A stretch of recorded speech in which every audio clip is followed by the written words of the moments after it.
शहरातील 2 लाख अवैध बांधकामांची शास्ती अर्थात दंड पूर्णतः माफ.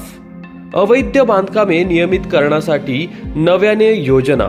शहरातील सुमारे 5,000 हाऊसिंग सोसायट्यांच्या विविध समस्या सोडवण्यासाठी 15 दिवसात पुणे शहरात बैठक आणि प्राधिकरणासाठी सुरुवातीला म्हणजे सन 1972 पासून ज्या मूळ शेतकऱ्यांनी जमिनी दिल्या त्यांना एकरी 12.5% म्हणजेच 5 गुंठे परतावा देण्याचा निर्णय हे पिंपरी चिंचवडकरांसाठी नागपूर अधिवेशनाचे फलित आहे.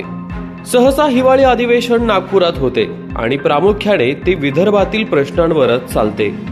आगामी महापालिका निवडणुका डोळ्यांसमोर ठेवून का होईना शिंदे फडणवीस सरकारने शहरातील प्रलंबित प्रश्नांवर ठोस निर्णय केले हे कौतुकास्पद आहे. शहरातील 3 आमदारांपैकी भाजपचे भोसरीकर आमदार महेश लांडगे यांना आणि काही अंशी चिंचवडचे आमदार लक्ष्मण जगताप यांनाही त्याचे श्रेय द्यावे लागेल. राष्ट्रवादी काँग्रेसचे पिंपरी विधानसभेचे आमदार अण्णा बनसोडे अधिवेशनात कुठे दिसले नाहीत. अर्थात त्यामुळे या निर्णयांचे श्रेय भाजपला आणि मुख्यतः महेश लांडगे यांना जाते. होय, जोवर शासनाचा आदेश येत नाही आणि प्रत्यक्षात निर्णयांची अंमलबजावणी होत नाही तोवर खरे नाही. कारण निवडणुकांसाठी म्हणून यापूर्वी फडणवीस सरकारनेच अवैध बांधकामे नियमित करण्याचा निर्णय घेतला होता, पण तो फसवा ठरला म्हणून लोक नाराज आहेत. शहराचे राजकारण गेली 10-12 वर्ष एकाच प्रश्नाभोवती फिरते आहे.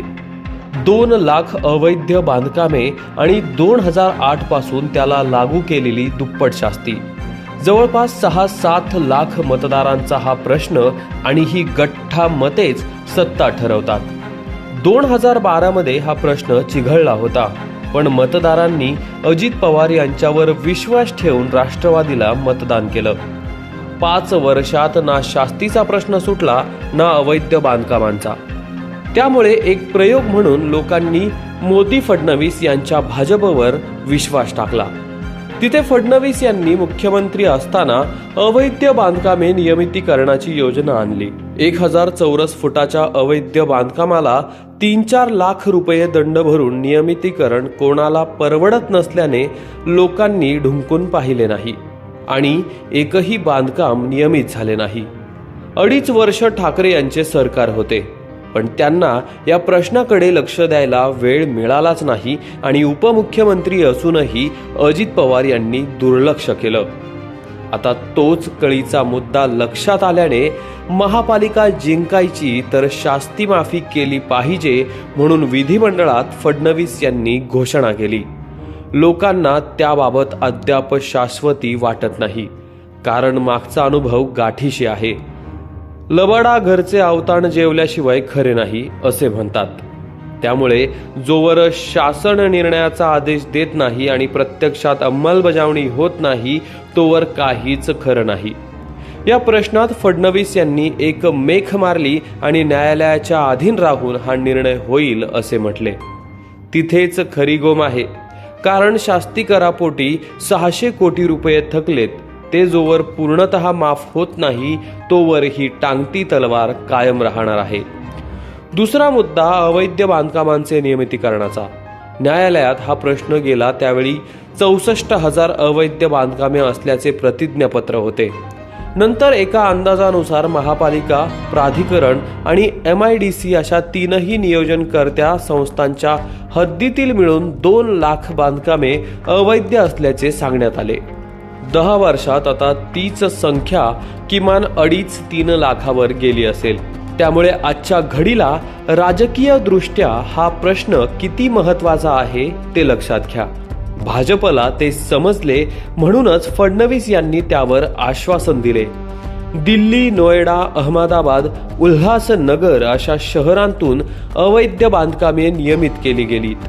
आता त्याप्रमाणे पिंपरी चिंचवड शहरातील प्रश्न सोडविण्याचा शिंदे फडणवीस सरकार हा प्रश्न निकाली लावणार असे म्हणते आहे. जी व्यक्ती अधिकृत परवानगी घेऊन घर बांधते त्यांच्यावर हा अन्याय असल्याने जर का कोणी न्यायालयात गेले तर त्या निर्णयाला 101% स्थगिती मिळणार.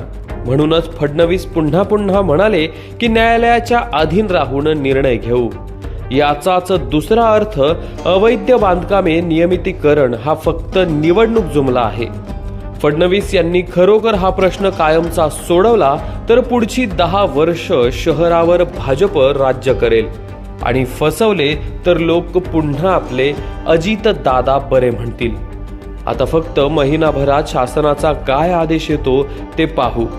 सोसायट्यांच्या समस्यांवर बैठक. शहरातील सुमारे 5,000 हाऊसिंग सोसायट्यांचे 3 लाखावर सदस्य म्हणजे दुसरा 5-6 लाखांचा मतांचा गठ्ठा. हा मतदार बहुतांशी भाजपचा समजला जातो. या सुजान मंडळींचे प्रश्न तितकेच महत्त्वाचे असल्याने त्यांच्या समस्या सुटल्या तर तो मतदार सुद्धा भाजपला मते देणार यात तीळमात्र शंका नाही. कोटींचे फ्लॅट खरेदी केले पण साधे पुरेसे पाणी मिळत नाही. अनेक वर्ष टँकरचे पाणी खरेदी करायला लागते. दरवर्षी फक्त टँकरच्या पाण्यासाठी किमान 10 ते 20 लाख रुपयांचा भुर्दंड सोसायटीला पडतो. ही या मंडळींची सर्वात मोठी समस्या. घसा कोरडा होईपर्यंत निवेदने, मोर्चा, आंदोलने करूनही कोणी दखल घेत नसल्याने केवळ या प्रश्नासाठी हाऊसिंग फेडरेशनने उच्च न्यायालयात जनहित याचिका दाखल केली. आगामी निवडणुकीत सत्ताधाऱ्यांना धडा शिकवण्याची भाषा झाली. याच लोकांचा दुसरा महत्त्वाचा प्रश्न ओला कचरा व्यवस्थापनाचा. रोज 100 किलो किंवा 70 सदनिकांच्या पुढे ज्या सोसायट्या आहेत त्यांचा कचरा त्यांनीच जिरवायचा. महापालिका तो उचलणार नाही असे पालिकेने निक्षूळ सांगितले. बिल्डरने कुठेही कचरा प्रक्रिया प्रकल्पाची तरतूद केलेली नाही म्हणून त्यासाठी जागा नाही आणि आता महापालिका म्हणते आम्ही ओला कचरा उचलणार नाही. कोंडी झाल्याने या मुद्द्यावर सुद्धा सोसायटीधारक त्रस्त आहेत. त्याशिवाय अनेक सोसायट्यांतून बिल्डरने कन्व्हेन्स डीड करून दिलेले नाहीत किंवा देतच नाहीत. सेवा सुविधांच्या आणि पार्किंगच्या जागा परस्पर विकल्यात. 10 मजल्यांची परवानगी असताना 12 मजले बांधले असे अनेक प्रश्न आहेत. आता या सर्व प्रश्नांवर राज्य सरकार येत्या 15 दिवसात पुणे शहरात हाऊसिंग फेडरेशन बरोबर एक बैठक घेणार आहे. प्रश्न किती सुटणार माहीत नाही पण प्रयत्न होत असल्याने हा मतदार सुखावला आणि त्याचेही श्रेय भाजपला मिळणार. प्राधिकरणाचे 5 गुंठे परतावा. पिंपरी चिंचवड नवनगर विकास प्राधिकरणाचे 1.5 वर्षांपूर्वीच पुणे महानगर क्षेत्रीय विकास प्राधिकरणात विलिनीकरण करण्यात आले. त्यानंतरही प्राधिकरणासाठी जमिनी देणाऱ्या शेतकऱ्यांचा एकरी 5 गुंठे परतावा देण्याचा प्रश्न प्रलंबित आहे. यापूर्वी 1986 नंतर ज्यांनी जमिनी दिल्या त्या शेतकऱ्यांना एकरी 5 गुंठे परतावा मिळाला. मात्र 1972 ते 1986 दरम्यान ज्या मूळ शेतकऱ्यांनी जमीन दिली त्यांना काहीच मिळाले नाही. आता शिंदे फडणवीस सरकारने हा मोबदला येत्या 15 दिवसात द्यायचे आश्वासन दिले आहे. आकुर्डी, निगडी, चिंचवड, वाल्हेकरवाडी या भागातील मूळच्या शेतकऱ्यांना त्याचा लाभ मिळणार आहे. मुळात बहुसंख्य शेतकऱ्यांनी आपले हक्क काही बिल्डर बनलेल्या नेते मंडळींना विकलेले आहेत. त्यामुळे हा योजनेचा लाभ शेतकऱ्यांना कमी आणि पुढारी बिल्डरला अधिक होणार आहे. इथेही मतांचे गणित आहे. गावकी भावकीचे वर्चस्व आजही शहरावर कायम आहे. 75% नगरसेवक हे गाववालेच असतात, जो राष्ट्रवादीचा मोठा आधार आहे. आमदार जगताप आणि लांडगे हे गावकीतील पुढारी राष्ट्रवादीतून फुटले म्हणून भाजपची सत्ता आली. आता 12.5% परतावा निमित्ताने पुन्हा गावकी भावकीचा तमाम मतदार खेचून घेण्याचा भाजपचा प्रयत्न आहे. राष्ट्रवादीला हा आदर टिकवणे आता कठीण आहे. लांडे, लांडगे, जगताप यांच्या पाठोपाठ आता काळभोर, चिंचवडे, कुटे, काटे सुद्धा भाजपचे गोडवे गाणार आहेत.